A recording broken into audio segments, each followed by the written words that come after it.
Hi! Hello friends అందరూ ఎలా ఉన్నారు? ప్రెజెంట్ తెలంగాణ రాష్ట్ర వ్యాప్తంగా ఉన్న ఆసరా పెన్షన్‌దారులందరికీ కూడా రాష్ట్ర ప్రభుత్వం శుభవార్త చెప్పబోతుందండి. ప్రస్తుతం ఆసరా పెన్షన్‌దారులు ఎవరైతే ఉన్నారో వారందరికీ కూడా డబ్బులు అనేవైతే జమ చేయడానికైతే సిద్ధమవుతుందనమాట. పెంచి అందించడానికైతే. అయితే ఎప్పుడు పెంచబోతుంది అనే దానిపై చాలామందికైతే సందేశం అయితే ఉంది కదా! మనం ఈ వీడియోలో సమాచారం తెలుసుకోవడానికైతే ప్రయత్నిద్దామండి. ఆసరా పెన్షన్‌దారులందరికీ కూడా ఎప్పుడు జమ చేయబోతుంది రాష్ట్ర ప్రభుత్వం అని చెప్పేసి.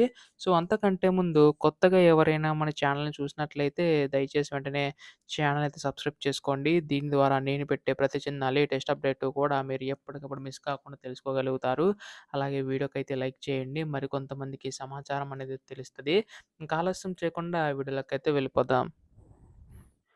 ప్రస్తుతం ఇక్కడ తెలంగాణ రాష్ట్ర వ్యాప్తంగా ఉన్న పెన్షన్ తీసుకునే పెన్షన్‌దారులందరికీ కూడా తెలంగాణ రాష్ట్ర ప్రభుత్వం శుభవార్త చెప్పబోతుందండి. అయితే దీనికి సంబంధించి కానీ చూసుకున్నట్లయితే ఇక్కడ ఎవరైతే అర్హులున్నారో వారందరికీ కూడా ఈ యొక్క నిధులు పెంచి అందించడానికి అది సిద్ధమవుతుందనమాట. ప్రస్తుతం రూ. 2,000 తీసుకుంటున్న వారికి, అలాగే మనకి దివ్యాంగుల పెన్షన్ రూ. 3 తీసుకుంటున్న వారికి నిధులు పెంచి అందించడానికి అది సిద్ధమవుతుందండి. దీనికి సంబంధించి గాని చూసుకున్నట్లయితే మనకు తెలంగాణ రాష్ట్రం శుభవార్త చెప్పబోతుందనమాట. అయితే ఇదిలా ఉంటే ఎప్పుడు మనకి ఈ యొక్క నిధులు పెంచి అందిస్తుందని చెప్పేసి చాలామంది అడుగుతున్నారు. రూ. 2,000 తీసుకుంటున్న వారికి 4,000 కూడా అందించబోతుందండి. రూ. 3,000 తీసుకుంటున్న వారికి రూ. 6,000 వరకు కూడా రాష్ట్ర ప్రభుత్వం పెంచి అందించడానికైతే సిద్ధమవుతుందనమాట. దీనికి సంబంధించి గాను కేవలం అర్హత కలిగి ఉన్న వారికి మాత్రమే జమ చేయబోతుందండి. త్వరలోనే దీనిపై కూడా అప్డేట్ అయితే రాబోతుందనమాట.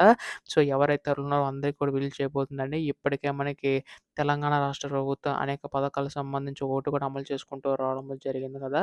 త్వరలోనే ఈ యొక్క రైతు భరోసా పథకం సంబంధించి కూడా అమలు చేసింది కదండీ! ఇప్పుడు మనకి ఎవరికైతే జమ కాలేదో వారికి కూడా జమ చేయబోతుంది. ఆ తర్వాత మనకి ఆసరా పెన్షన్‌దారులు కూడా మనకి ఈ యొక్క పథకం అనేది ప్రవేశపెట్టబోతుందనమాట. దీనికి సంబంధించి గాను మనకి ఎటువంటి లేటెస్ట్ అప్డేట్ వచ్చినా మీరు ముందుగా తెలుసుకోవాలనుకుంటే కింద కనపడుతున్న సబ్స్క్రైబ్ బటన్ క్లిక్ చేసి సబ్స్క్రైబ్ అయితే చేసుకోండి. ధన్యవాదములు. జై హింద్.